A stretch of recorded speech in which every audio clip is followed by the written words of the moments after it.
And so I'm willing to bet that most people listening would have assumed that you would have said Bitcoin and Ethereum, the two largest. Between the two of them, they control what, 85% of the market cap in crypto.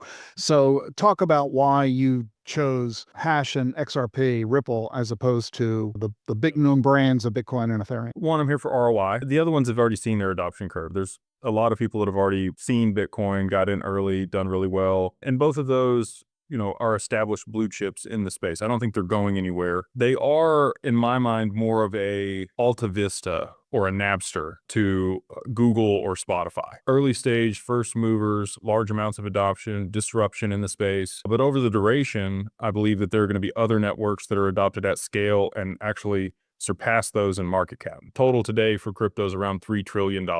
We're, 1/5 of gold for the total asset class. And that doesn't mean that there's $3 trillion worth of liquidity in it. It's far less than that for what's actually liquid and can be moved around. So all that to say, we're still very early. So I do think here in 2026, there's an opportunity for a Cambrian explosion, and there'll be certain applications for these assets where they're used at scale and see large amounts of liquidity move into them in order to be able to facilitate the value transfer that they're actually meant to be used for. Like the whole point of developing these protocols and the tokens themselves were so that they would be used. And supply and demand dynamics, when those things play out and that stuff is implemented, I think will drive XRP's price substantially higher, and it would end up being likely the number one market cap and most used token over the long term. And that's my thesis. Again, I'm just one guy. There's a lot of people out there that I hold in high regard that would disagree with that statement. Hash, the reason that I put money in that, so full transparency, I made a large amount of money in crypto in 20 and 21, and some of the same characteristics